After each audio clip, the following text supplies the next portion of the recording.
It's Scott, ROCKFILE, back with another podcast review for your ears.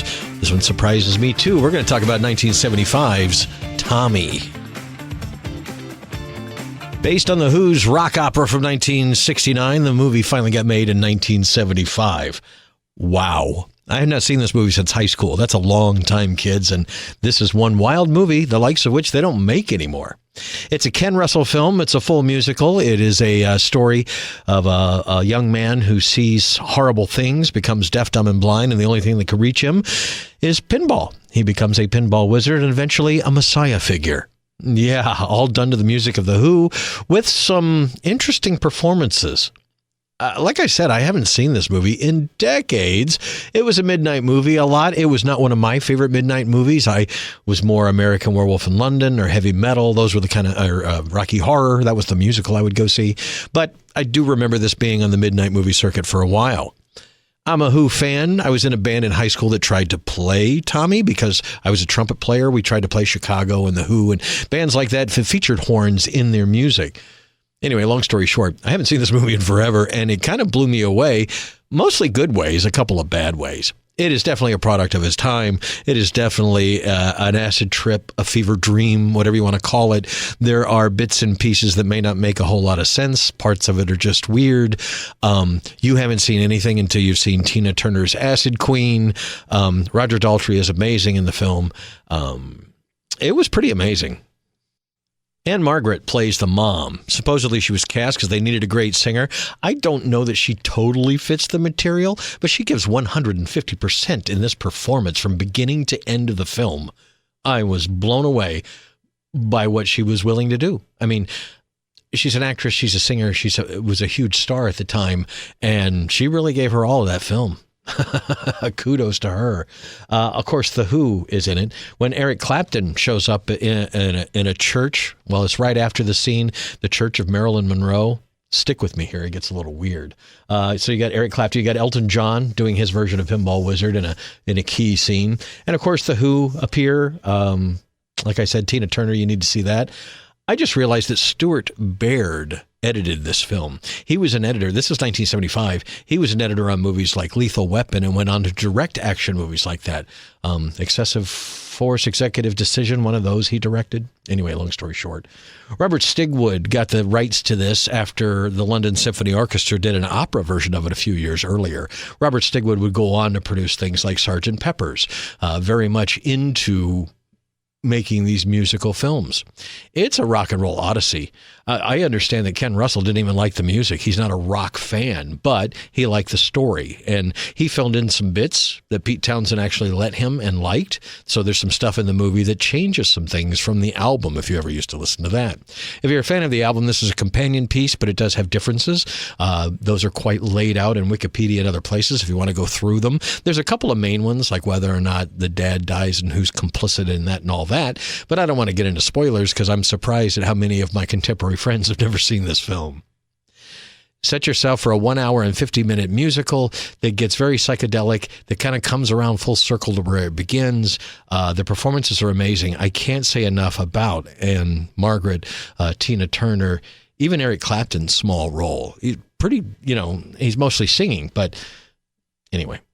It's very psychedelic. It gets into Roger Daltrey running around with very little clothes on for a long time. He was in exquisite shape, and he's arguably the best singer in the movie because this was 1975. They're basically lip syncing to the soundtrack, and some of the folks are just actors. You could tell they're not singers, and their lip syncing was terrible.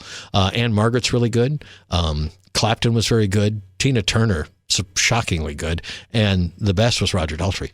I understand his management didn't want him to play the role. I can't imagine anybody else in it after seeing it. He really does a good job. He went on to act in a movie called McVicker. If you've watched the Highlander TV series, he was a character on that. He's done a little bit of acting, but known to be a lead singer. And this is, I got to say, I do enjoy Quadrophenia more as a film, but this is a Ken Russell joint, if you will. It is one of his psychedelic weird, and he's directed a lot of them. I have a review of Lair of the White Worm. That's up. That was several podcasts ago. I think his most normal movie was probably Altered States, although he calls this one his most commercial movie. It was a $3 million budget that went on to make $36 million. That's 10 times its budget. That makes it a huge hit. I do like Altered States. I think that's one of Ken Russell's best movies. I thought The Lair of the White Worm was interesting to say the least, but it wasn't my favorite one. I would probably put Tommy over that one. Talk about a few other Ken Russell movies when I get to them. All in all, if you've never seen this movie, you owe it to yourself to see it. If you're a fan of The Who, if you're a fan of rock operas, it probably has more in common with Pink Floyd's The Wall and a few other rock-umentary type films over the years, but it definitely is its own thing. And if you like pinball, if you like The Who, you're really going to dig this movie. It's definitely a product of his time and an interesting thing to throw on. Now, talking about the video and the audio as I like to do, because now I'm comparing those things. Next year, 2025, it's his 50th anniversary. I can almost guarantee you, I don't know this for real, but I can almost guarantee you that Sony will roll out a 4K. The 50th anniversary of such a film that was such a success for them, they have to. Because they've released this on regular Blu-ray, they've released it in a steelbook, anyway. They also went back and restored the soundtrack. The soundtrack to the original movie in 1975 was done in quadraphonic.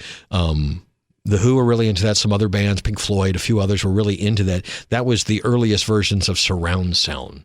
They were like mono channels that went into 4 different channels in the corners of the room and gave you kind of a stereo, kind of a surround sound, kind of matrix kind of sound.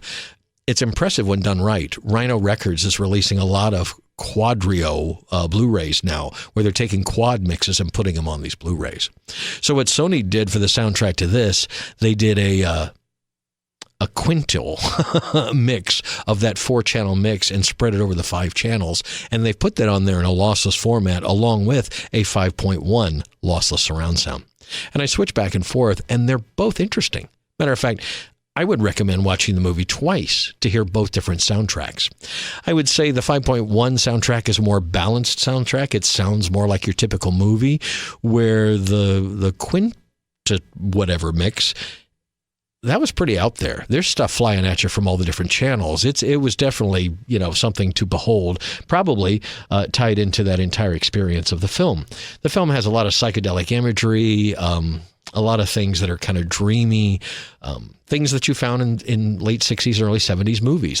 He used everything in his director bag of tricks for this film, probably why it endures. Does it stand up today? Like I said, it's a product of his time. I like the overall story, but it's kind of like watching Hair now. You just kind of we're not in that same place to totally understand that kind of perspective, if you will. But that being said, again, if you're a fan of The Who, if you're a fan of pinball, if you're a fan of rock musicals, I would put Tommy on your list. You can get it now on Blu-ray pretty cheap. I picked up recently a steelbook that was put out years ago, really, really cheap. Sony was getting rid of it on eBay. I think I picked up for like $10. And it's definitely worth it. The 2 soundtracks alone, really enjoyed the film. That being said, I don't know how often I'll pull it out. It's a fever dream acid trip of a movie. If it sounds like your cup of tea, then pick up a copy and check it out.